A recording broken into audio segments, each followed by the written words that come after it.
Hai guys, saya Gary ya daripada GCR Motor. Hari ini kita ada bawa masuk sebiji Kawasaki Z800 yang ABS punya guys. So tahun 2016 Kawasaki Z800 ABS version siap dengan wrapping Red Bull punya. Ada barang carbon lagi, siap dengan exhaust full system Akrapovic. Kemudian dengan harga jualan kita nak offer 27,800 siap potong nama cash. Kalau cash dalam 25 minit boleh keluar motor.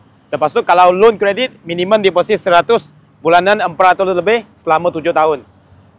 After that ada satu auction lagi. Kalau korang ada credit card, kalau limit cukup boleh bayar credit card, boleh bayar motor ni dengan credit card korang, beli cash dengan credit card korang. Lepas tu boleh convert credit card tu, swipe tu ke EPP 0% interest punya installment pun boleh. Kita boleh tolong uruskan.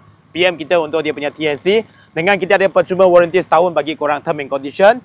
So jom kita tengok apa yang datang dengan motor. Motor memang cun-cun handsome. Nak pakai auto lapat girlfriend. So Rizoma punya River CNC adjustable punya. Kemudian ada phone holder lah.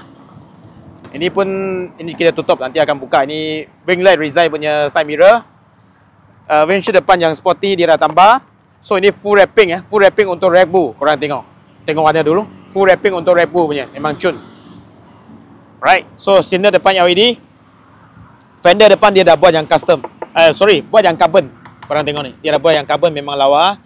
Lepas tu USD fork adjustable kiri kanan. Nissin punya kaliper kiri kanan.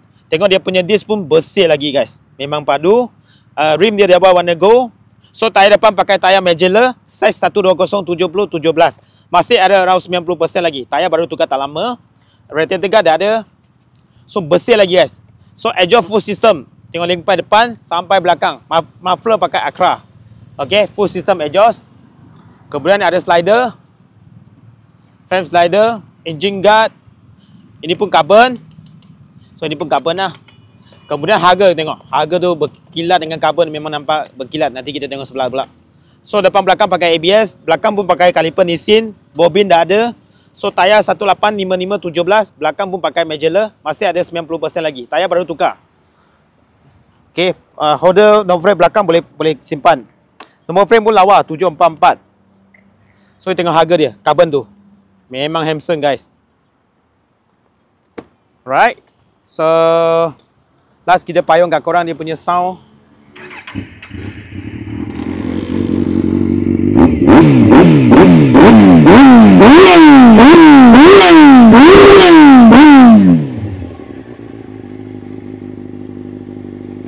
Alright guys, kalau korang tengah cari J8 yang ABS, memang susah nak dapat dekat pasaran. So kita ada sebiji yang baru masuk tahun 2016. Kawasaki J8 ABS nak join dengan harga 27,800 cash. Kalau loan kredit minimum deposit 100, bulanan 400 lebih selama 7 tahun.